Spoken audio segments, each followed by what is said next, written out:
পৃথিবীর সবচেয়ে বড় গুহা। এই গুহা এতটাই বড় যে এর ভিতরে একটা নিজস্ব স্বয়ংক্রিয় ইকোসিস্টেম রয়েছে। এর মধ্যে রয়েছে নিজস্ব আবহাওয়া ব্যবস্থা। সাধারণত আকাশে যে মেঘ দেখি, গুহার ভিতরের শত শত মিটার ভূগর্ভে একই মেঘ তৈরি হয়। সনডংয়ের ভিতরে লুকিয়ে আছে এক অবিচ্ছন্ন আদিম বন আর বিশাল এক ভূগর্ভস্থ নদী। স্বচ্ছ মাছ থেকে শুরু করে রঙিন বানর, এখানে সবই দেখতে পাওয়া যায়। এই গোপন জগতে বাস করছে 250টিরও বেশি উদ্ভিদ ও প্রাণীর প্রজাতি। সম্প্রতি এখানে 7টি নতুন প্রাণীর সন্ধান মিলেছে, যা শুধু এই গুহাতেই পাওয়া যায়। প্রায় 9 কিলোমিটার দীর্ঘ এই গুহার ভিতরে রয়েছে 38.5 মিলিয়ন ঘনমিটার জায়গা এবং এর পথঘাট এতটাই বিশাল যে এখানে 40 তলা উঁচু একটি দালান দাঁড় করানো যাবে। এই স্ট্যালাগমাইটগুলো ঠিক যেন প্রাচীন সুউচ্চ মিনারের মতো মাথা তুলে দাঁড়িয়ে আছে। এই গুহার ভিতরে হাঁটতে হাঁটতে নিজেকে ছোট কোনো কীটপতঙ্গ মনে হওয়া খুবই স্বাভাবিক। পাথর কি কখনো নিজের দিকে নড়তে পারে? সনডংয়ে এমনও ফাইটোক্রাস্ট পাথর রয়েছে যেগুলো অর্ধজীবন্ত জীবের মতো সূর্যের দিকে এগিয়ে চলে। বিরল প্রজাতির মুক্তা এবং আরও অনেক ইউনিক ফরমেশন এখানে পাওয়া যায়। এটা গঠন হওয়ার পর 30 লক্ষ বছর পৃথিবী এই গুহার অস্তিত্ব সম্পর্কে কিছুই জানত না, যতদিন না পর্যন্ত এটি 2009 সালে ভিয়েতনামে পুরোপুরিভাবে আবিষ্কৃত হয়। এখন আপনারা দেখবেন পৃথিবীর সব থেকে বড় গুহা। নিরাপত্তা ও সংবেদনশীল পরিবেশ রক্ষার জন্য ভ্রমণকারীদের এখানে একক প্রবেশ নিষেধ। এই অভিযান পরিচালনা করে অক্সালাস, যা একমাত্র অনুমোদিত সংস্থা। সনডংয়ে পৌঁছাতে আমরা 9 ঘন্টা ধরে জঙ্গলের মধ্য দিয়ে হাঁটছি এবং এখন আমাদেরকে পৃথিবীর 3য় বৃহত্তম গুহা এন গুহার মধ্য দিয়ে যেতে হবে, যা পৃথিবীর বৃহত্তম গুহার প্রবেশদ্বার হিসেবে কাজ করে। যে কোনো সম্ভাবনার জন্য পুরোপুরিভাবে প্রস্তুত থাকা জরুরি। এখন আমরা গুহার ভেতরের সমুদ্র তটের দিকে যাচ্ছি। শতাব্দীর পর শতাব্দী ধরে পার্শ্ববর্তী নদী থেকে বহমান পানি ধীরে ধীরে এই স্থানটি খোদাই করেছে। ছাদের উচ্চতা 145 মিটার এবং প্রস্থ 200 মিটার। এখানে বন্যার সময় খালি অংশের অধিকাংশই পানির নিচে তলিয়ে যায়। আপনি ওখানের বাস্কেটটি দেখে এটা বুঝতে পারবেন। এখানের পানির স্তর এতটাই বাড়ে যে ওই উঁচু স্থান পর্যন্ত জিনিসপত্র ভাসিয়ে নেয়।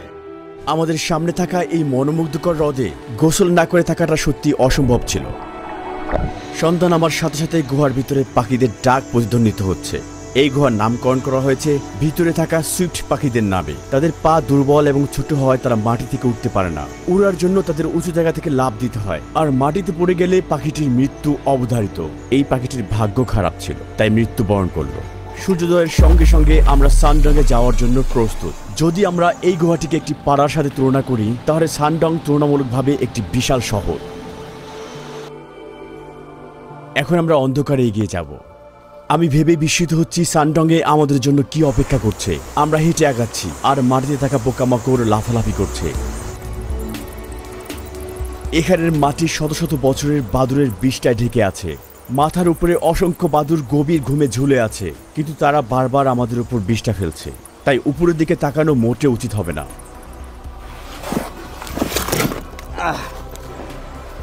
দেখুন আমার হাতের অবস্থা। আমরা ট্রাভার্টিনের মতো দেখতে ফরমেশনগুলোর পাশ দিয়ে যাচ্ছি। চুনাপাথরের সিঁড়ি আমাদেরকে সানডংয়ে পৌঁছানোর পথে নিয়ে যাবে। ওয়াও, এখানের দৃশ্যটা সত্যি অসাধারণ। দুই পাশ থেকে কিছু পানি নিচে বয়ে আসছে। এনকেপ আমাদেরকে গভীর জঙ্গলে স্বাগত জানিয়েছিল, আর এখন সানডংয়ের সঙ্গে সাক্ষাৎ করার পালা। দেখতে পাচ্ছেন এটা ধীরে ধীরে আমার দিকে এগিয়ে আসছে, আর এটা জানে কোথায় আটকে থাকতে হবে। ও, এটা অনেক বড়। যে মাটিতে আমরা হাঁটছি তার নিচে 450 মিলিয়ন বছরের পুরনো চুনাপাথরের ফরমেশন রয়েছে, যা মানুষের অস্তিত্বের বহু আগে, এমনকি ডাইনোসরের অনেক আগে গঠিত হতে শুরু হয়েছিল। এই ক্যালসিয়াম সমৃদ্ধ চুনাপাথর প্রাচীন সাগরের প্রাণীগুলোর শ্বাস এবং কঙ্কাল নিয়ে গঠিত, যা সমুদ্রের তলায় ডুবে গিয়ে মিলিয়ন বছর ধরে ধীরে ধীরে চাপা পড়ে। তবে যেহেতু ক্যালসিয়াম খুব সহজে অ্যাসিডে দ্রবীভূত হয়, অ্যাসিড বৃষ্টির কারণে চুনাপাথর ধীরে ধীরে ক্ষয় হয় এবং সময়ের সাথে সাথে গুহায় তৈরি হয়। বৃষ্টির পানিতে চুনাপাথর দ্রবীভূত হয়ে পৃথিবীর বৃহত্তম গুহাটি এভাবেই তৈরি হয়েছে। সর্বশেষ একটি চ্যালেঞ্জিং ক্লাইম্ব ডাউন আমাদেরকে সানডংয়ের বিশাল প্রবেশদ্বারে নিয়ে আসে। আমরা যতই ক্রমাগত গভীরে যাচ্ছি, ততই সবাই তাদের হেডলাইট অন করছে। এই পথটি আমাদের হোপ অ্যান্ড ভিশন প্যাসেজে নিয়ে যাবে। এই 9 কিলোমিটার দীর্ঘ গুহায় অনেক কিছুই এক্সপ্লোর করার আছে। আমরা হয়তো নতুন কোনো প্রাণীর অস্তিত্ব আবিষ্কার করে রেকর্ড করতে পারি। এটাই সানডং গুহার প্রবেশদ্বার। দেখতে পাচ্ছেন ওই মানুষগুলোকে কতটা ক্ষুদ্র দেখাচ্ছে। সামান্য কয়েক পা এগিয়ে যেতেই আমরা চারদিকে আশ্চর্যজনক গুহার ফরমেশন দেখতে পাচ্ছি। খনিজ সমৃদ্ধ পানি ছাদ বা দেয়াল বেয়ে নিচে নেমে আসে এবং সময়ের সাথে সাথে এই সুন্দর রিমস্টোন পুলগুলো গঠন করে। এই ঝিঝি পোকা প্রথম প্রাণী হিসেবে আমাদেরকে স্বাগতম জানাচ্ছে। আমরা পাথরের মধ্য দিয়ে এগিয়ে যাচ্ছি। কিছু স্ট্যালাগমাইট তাদের গঠিত খনিজের কারণে স্বচ্ছ সাদা রঙের ঝকঝক করছে। এটা ডায়মন্ডের মতো দেখাচ্ছে। হ্যাঁ, তাই মনে হচ্ছে। এটা ব্রোঞ্জ রঙের একটি বিশাল স্ট্যালাকটাইট, যা জমে যাওয়া জলপ্রপাতের মতো দেখতে। কমলা বাদামি আবার উপস্থিতি চুনা পাথরের মধ্যে লোহা বা অন্যান্য খনিজ মিশে থাকার নির্দেশনা করছে। কিছু স্ট্যালাকটাইট ছাদ থেকে বিচ্ছিন্ন হয়ে পড়েছে এবং ভেঙে মাটিতে পড়েছে। মাঝেরটি একটি ফল্ট লাইন। পৃথিবীর টেকটনিক গতিবিধির কারণে এটি গঠিত হয়েছে। শুধুমাত্র পানি ক্ষয়ের মাধ্যমেই সানডংয়ের এই বিশাল আকার তৈরি হয়নি, বরং টেকটনিক প্লেটগুলোর গতিবিধির কারণে তৈরি ফাটলগুলো পানি প্রবাহ করে আরও গভীরে যাওয়ার পথ তৈরি করে দিয়েছে। গুহার এই অংশে একটি বিশাল নদী রয়েছে। এখানে পড়ে গেলে সাঁতার কাটতে পারবেন না। এখানে পানির স্রোত খুব বেশি। এখানকার অনেক নদী ভারী বৃষ্টি থেকে পানি পায়, তেমন একটি বড় এবং দ্রুত স্রোতের নদী এটি। এটা এখানে কিভাবে জন্ম নিল? আমরা তো গুহার বেশ গভীরে আছি, আর এখানে তো কোনো সূর্যের আলোও নেই। ভারী বন্যা মাটি এবং গাছের ডাল গুহার ভেতরে ভাসিয়ে নিয়ে আসতে পারে, তাই আমরা এখানে একটি অঙ্কুরিত বীজ দেখতে পাচ্ছি। দুঃখের বিষয়, সূর্যের আলো ছাড়া এটা বেশি দিন বাঁচতে পারবে না। বন্যা তার সাথে করে বীজ নিয়ে এসেছে। অন্ধকার এবং আর্দ্রতা পাওয়ায় মাশরুমগুলো এখানে জন্মেছে। ঠিক গতকালই জল এখানে পর্যন্ত উঠে এসেছিল, সঙ্গে করে অনেক কাদা বয়ে এনেছে। এখানে খুব সাম্প্রতিক বন্যা হয়েছে এবং তার ছাপও রয়েছে, এবং বন্যার চিহ্ন এখানে খুবই স্পষ্ট। আমরা এখন হোপ অ্যান্ড ভিশন প্যাসেজে পৌঁছেছি। এটা গুহার সবচেয়ে বড় অংশ। আমরা পৃথিবীর সবচেয়ে বড় স্ট্যালাগমাইটের পাশে দাঁড়িয়ে আছি। এর উচ্চতা ৮০ মিটার। ছাদ থেকে পানি ঝরে এই খনিজগুলোর মাটিতে জমা হতে গড়ে ৮ লক্ষ বছর সময় লেগেছে, এবং ধীরে ধীরে এই বিশাল স্তম্ভাকার স্ট্যালাগমাইট তৈরি হয়েছে। এটি এত বড় হয়েছে কারণ এটি গুহার এমন একটি অংশে বেড়ে উঠেছে যেখানে ছাদটি প্রায় ১৭০ মিটার উঁচু এবং ১৩০ মিটারের বেশি চওড়া। তাই গুহার এই অংশটি একটি ৪০ তলা আকাশচুম্বী ভবন ফিট করার মতো বড়। এমনকি একটি ডাবল ডেকার বিমানও এর মধ্য দিয়ে উঠতে পারে। সামনে অনেক দূরে প্রথম দোলনের দিক থেকে আলো আসতে দেখা যাচ্ছে। ওটাই আমাদের গন্তব্য। মাটির উপর সাদা মেঘের মতো দাগ দেখতে পাচ্ছি। এটা কি? মাকড়সার জাল। যখন কোনো প্রকার আটকে পড়ার কম্পন অনুভূত হয়, মাকড়সাটি তখন বেরিয়ে আসে, শিকারীকে কামড়ে ফ্যানলে নিয়ে তারপরে খায়। এগুলো হলো বালুর টাওয়ার। যখন উপর থেকে পানি পড়ে, পাথরের নিচের অংশগুলো সুরক্ষিত থাকে আর আশপাশের অংশগুলো ক্ষয় হয়, এবং পরিশেষে এগুলো দেখতে টাওয়ারের মতো তৈরি হয়। এটা দেখতে অনেকটা ছোট্ট একটি শহরের মতো। ভালো করে তাকালে দেখতে পাবেন ওই পাথরের চূড়ায় একটি ছেলে দাঁড়িয়ে আছে। দূরে আমাদের টিমের সদস্য এখন ৬০ মিটার দীর্ঘ একটি স্ট্যালাগমাইটের উপর দাঁড়িয়ে আছে। আমরা গুহার ভিতরে ৩ কিলোমিটার এগিয়ে এসেছি। এটা আমাদের ক্যাম্পিং সাইট। কল্পনা করুন এখানে শুয়ে আপনি দৃশ্য দেখছেন। এখান থেকে আপনি আংশিকভাবে প্রথম ডোলাইন দেখতে পাবেন। এটা গুহা থেকে বের হওয়ার রাস্তা মনে হলেও আসলে তা নয়। এটি গুহাতে থাকা ২টি ডোলাইনের প্রথমটি, আর এখান থেকে জিনিসগুলো আরো অবিশ্বাস্য হতে চলেছে। গুহার বাইরের এবং ভিতরের তাপমাত্রার পার্থক্যের কারণে কুয়াশা সৃষ্টি হয়েছে। এই কুয়াশার পিছনে থাকা এলাকাটি ডায়নোসর থেকে সাবধান নামে পরিচিত। আমরা আগামীকাল সেই স্থানটি অনুসন্ধান করব, আর এখন বিশ্রাম নেওয়ার সময়। এখন আমরা ১ নম্বর দোলনে যাচ্ছি। আশা করি আজ আমরা অনেক কিছু দেখতে চলেছি। চলুন যাওয়া যাক। আমরা প্রথম দোলনে পৌঁছানোর জন্য সরু পথে হামাগুড়ি দিয়ে এগোচ্ছি। খুবই সরু পয়েন্ট। এই ১৮ সুতাগুলো হলো গুহার কেঁচুদের ফাঁদ। তারা লেজ থেকে নীল সবুজ আলো উৎপন্ন করে, যাতে উড়ন্ত পোকারা এই ১৮ সুতাগুলোর দিকে আকর্ষিত হয়। আর যখন পোকা আটকে পড়ে, লার্ভা তখন মুখ দিয়ে সুতাগুলো তুলে নিয়ে শিকারিটিকে খেয়ে ফেলে। এই চুনাপাথরটি দক্ষিণ পূর্ব এশিয়ার সবচেয়ে পুরাতন চুনাপাথর। এর বয়স ৪০ কোটি বছরেরও বেশি। কিছু সামুদ্রিক প্রাণী চুনাপাথরের অংশ হয়ে গিয়েছে, অন্যগুলো খনিজায়িত হয়ে জীবাশ্মে পরিণত হয়েছে, যেমনটা আপনি এখানে দেখতে পাচ্ছেন। পরে আমরা এই জীবাশ্মটির বিস্তারিত ব্যাখ্যায় আসব। আমরা প্রায় পৌঁছে গেছি। সূর্য। ওয়াহ, উপর থেকে পানির ফোঁটাগুলো মাটিতে পড়তে প্রায় ২০ সেকেন্ডের মতো সময় নিচ্ছে। এই দেয়ালটির উচ্চতা কত? এটা প্রায় ১৪০ মিটার উঁচু। এখানের সবকিছুই বিশাল। উপরে তাকালে গুহার প্রবেশমুখে ঘিরে থাকা রেইন ফরেস্টের গাছগুলো দেখতে পাবেন। কিন্তু এই মুহূর্তে আমরা এখনো মাটির কয়েক মিটার নিচে আছি এবং গুহার ভিতরেই আছি। হাজার হাজার বছর ধরে সনডংয়ের ভিতর দিয়ে প্রবাহিত নদী চুনা পাথরকে ক্ষয় করে ছাদের শক্তি দুর্বল করে ফেলে, যার ফলে এই গর্তটি সৃষ্টি হয়েছে। কিন্তু ছাদটি আর টিকে থাকতে পারেনি, ভেঙে পড়ে, আর এভাবেই এই বিশাল গর্তটি সৃষ্টি হয়েছে। আলো এই শৈবাল এবং মশগুলোকে প্রাণ দিয়েছে। দুপুরে আমরা ২ নম্বর ডোলাইনে যাব। সেটা অনেক আলাদা। আপনারা সেখানে আসল বন্য প্রকৃতি দেখতে পাবেন। কিন্তু তার আগে চলুন এখানে থাকা শেষ দুটি অবিশ্বাস্য ফরমেশনের প্রথমটি দেখে নেই। এটিও একটি স্ট্যালাগমাইট, কিন্তু এটি ভিন্ন ধরনের। এটির অনন্য স্তরিত আকারটি ঝর্ণার কারণে সৃষ্টি হয়েছে। এগুলো ফাইটোক্রাস্ট ফরমেশন। এগুলো বিরল চুনাপাথরের ফর্মেশন, যা ক্যালসিয়াম কার্বোনেটের সাথে শৈবাল, মস এবং অণুজীবের বৃদ্ধির ফলে তৈরি। যেহেতু জৈবিক এবং ভৌতিক উভয় প্রক্রিয়ায় এগুলো গঠন করে, তাই এগুলোকে মনে হয় আংশিক জীবিত এবং আংশিকভাবে মৃত।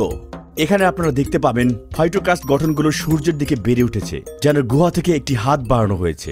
অন্ধকারে 1 কিলোমিটার উপর নিচ উঠতে উঠতে অবশেষে আমরা গন্তব্যে পৌঁছেছি। এটি দ্বিতীয় ডোলাইন, যা প্রথমটির তুলনায় অনেক বড়। এটা অবিশ্বাস্য সুন্দর। হঠাৎ করে যেন আমরা গুহার ভিতরে একটি বনের মধ্যে চলে এসেছি। এখানে দেখুন কত ঘন। এই অংশে গুহার ছাদ দুটি প্রধান ফল্টের সংযোগস্থলে ধসে পড়ে, ফলে পৃষ্ঠের উপর 252 মিটার উচ্চতার একটি ডোলাইন গঠিত হয়। ধসে পড়া গুহার ছাদের ফলে সূর্যের আলো প্রভাবিত হয়, যা একটি সম্পূর্ণ নতুন ইকোসিস্টেমের জন্ম দিয়েছে। চরম পরিবেশেও গাছপালা আর প্রাণীরা লড়াই করে টিকে আছে এবং এই জায়গাটিকে বদলে দিয়েছে এক অসাধারণ ভূগর্ভস্থ রেইন ফরেস্টে। আমরা যতই আলোর দিকে এগিয়ে যাচ্ছি, ক্রমাগত ততই বেশি উচ্চতার গাছ দেখতে পাচ্ছি। এখানকার মাটি এটিকে রেইন ফরেস্টে পরিণত করার জন্য আদর্শ উপাদান। এখানকার মাটির একটি বড় অংশ বাদুড়ের বিষ্ঠা দ্বারা গঠিত। এটি মিলিয়ন মিলিয়ন বছর ধরে জমেছে এবং অত্যন্ত উর্বর। এখানকার মাটি গভীর এবং ছোট ছোট গর্তে ভর্তি। প্রতিটি গর্তে একটি করে পোকা রয়েছে। পোকাগুলো এসব গর্তে শিকার ধরার জন্য ফাঁদ তৈরি করেছে। এই জঙ্গলটি বিশাল। জীববিজ্ঞানীরা এই অঞ্চলে 200-টিরও অধিক গাছের প্রজাতি এবং প্রায় 60-টিরও অধিক প্রাণী খুঁজে পেয়েছেন। গাছে কিছু বানর রয়েছে। এটি হয়তো একমাত্র গুহা যেখানে বানর বাস করে। সাধারণত প্যাটবেটগুলো তাদের আবাসস্থল হিসেবে গাছকে পছন্দ করে এবং গুহার পরিবেশ তাদের জন্য উপযুক্ত নয়। তবে এই অসাধারণ গুহাটি কিছু প্রজাতির জন্য নতুন বাসস্থান হিসেবে পরিণত হয়েছে। আমরা একটা সেন্টিপিড দেখতে পেলাম। এছাড়া এই বনে সাপও বাস করে। সত্যি এই বনের শব্দগুলো প্রশান্তিদায়ক। এমনকি যারা 2009 সালে এখানে প্রথম এসেছিলেন, তারা ভেবেছিলেন তারা হয়তো গুহার বাইরে পৌঁছে গেছেন। মনে রাখবেন, আমরা এখনও গুহার মধ্যে আছি। এটি নিজস্ব রেইন ফরেস্ট রয়েছে। উপর থেকে আসা সূর্যালোকের দিকে পৌঁছানোর জন্য সব গাছগুলো সরু কিন্তু লম্বা হয়ে ওঠে। এ কারণে গাছগুলো সাধারণত সরু হয়ে থাকে, কিন্তু তাদের প্রস্থের তুলনায় খুবই লম্বা। কিছু গাছ 40 থেকে 50 মিটার পর্যন্ত উচ্চতায় পৌঁছায়, কারণ গাছগুলো তাদের উচ্চতা বাড়িয়ে সর্বোচ্চ সূর্যালোক শোষণের চেষ্টা করে। এটি একটি শামুকের অবশিষ্টাংশ। বানর এই শামুকগুলো ধরার পর পাথরের সাহায্যে ভাঙে, তারপরে খেয়ে ফেলে। গুহার ভিতরে যেতে যেতে আমরা দেখতে পাই রেড শ্যাঙ্ক বানরের রেখে যাওয়া নানা চিহ্ন। দেখুন এখানে কতগুলো শামুক। এই শামুকগুলোর বেশিরভাগই ভাঙা, যা সম্ভবত বানর খেয়েছে। আমরা গুহার এতটাই ভিতরে আছি যে প্রায় ভুলে গিয়েছি আমরা গুহার ভিতরে আছি। এখানেই আজ রাতে আমরা ক্যাম্প করব। গুহায় আজ আমাদের চতুর্থ এবং শেষ দিন। আর আজ আমরা একটি কাদাযুক্ত পথ অতিক্রম করে ভিয়েতনামের সেই গ্রেট ওয়ালে পৌঁছাবো। এখানে স্ট্যালাগমাইটগুলো বেশ আকর্ষণীয় দেখাচ্ছে, মনে হচ্ছে কোনো ভাস্কর্যের কাজ। এই স্তম্ভটির চারপাশে একটি পূর্ণ জলাশয় রয়েছে, আর সেখানে মাছেরা সাঁতার কাটে। এই মাছগুলোর কোনো চোখ নেই, কারণ তারা সম্পূর্ণ অন্ধকারে বাঁচতে অভ্যস্ত হয়েছে এবং সময়ের সাথে সাথে ইন্দ্রিয়গুলো আরো শক্তিশালী হয়েছে। দেখুন, এটা আমার হাতের ছায়া বা গতি দেখেও কোনো প্রতিক্রিয়া দেখাচ্ছে না। এটা কিছুই দেখতে পায় না। মাছের মতো এই পোকাগুলো সম্পূর্ণ অন্ধ। এটা আমাকে দেখতে পাচ্ছে না। এই দুর্লভ ফরমেশনগুলোকে বলা হয় গুহার মুক্তা। সাধারণত এগুলোর ব্যাস 1 সেন্টিমিটার হয়, কিন্তু এখানে যেহেতু এগুলো অনেক পুরাতন, তাই কিছু মুক্তা টেনিস বলের মতো বড় আকারের। সত্যিকারের মুক্তার মতো এগুলো ক্ষুদ্র কণার মতো নিউক্লিয়াসের চারপাশে গঠিত হয়। যেমন বালির কণা, এবং সময়ের সঙ্গে সঙ্গে খনিজের স্তর ধীরে ধীরে গঠিত হয় এবং সম্পূর্ণরূপে গঠিত হতে কয়েকশো বছর সময় লাগে। গুহার আরো গভীরে যেতে যেতে আমাদের কিছু অপ্রত্যাশিত জিনিস নজরে পড়ে। এগুলো হরিণের হাড়, অনুমান করা হয় যা প্রায় 500 বছরের পুরনো। সর্বশেষ চ্যালেঞ্জ আমাদের সামনে অপেক্ষা করছে। 80 মিটার উঁচু একটি কার্স্ট দেয়াল, যার নাম গ্রেট ওয়াল অফ ভিয়েতনাম। আর সেখানে পৌঁছানোর জন্য আমাদের 600 মিটার দীর্ঘ প্যাসচেন্ডেল প্যাসেজও পার হতে হবে। প্যাসেজটি সম্পূর্ণ পানিতে পূর্ণ এবং মনোমুগ্ধকর জেড গ্রিন লেকে পরিণত হয়েছে। এটা এতটাই উঁচু যে আলো উপরের চূড়া পর্যন্ত পৌঁছায় না। এই দেয়ালটা পার হওয়া মাত্রই 500 মিটার দূর থেকে বের হওয়ার আলো দেখা যাচ্ছে। আমরা পৃথিবীর সবচেয়ে বড় গুহা সন্ডংয়ের এক প্রান্ত থেকে অন্য প্রান্ত আবিষ্কার করেছি, কিন্তু চতুর্থ দিন আবার রোগোসা, যা কয়েক মিলিয়ন বছর আগে বিলুপ্ত হয়ে গিয়েছে। মনে করা হয় যে এই মাংসভোজী প্রজাতি শিকার ধরতে সাহায্য করত এবং 10 সেন্টিমিটার পর্যন্ত লম্বা হতো। যেহেতু এটা আজ বিলুপ্ত, তাই আমরা নিশ্চিতভাবে জানি না এটা দেখতে ঠিক কেমন ছিল। তবে আরিয়ার ইমেজ জেনারেশন ফিচারের মাধ্যমে আমরা এই প্রাণীগুলোর কিছু সম্ভাব্য ছবি তৈরি করতে পারি। এখানে একটি জীবন্ত টেট্রাকয়েলিয়ার চিত্র দেয়া হলো, যা টেন্টাকলস হিসেবে আঁকা হয়েছে।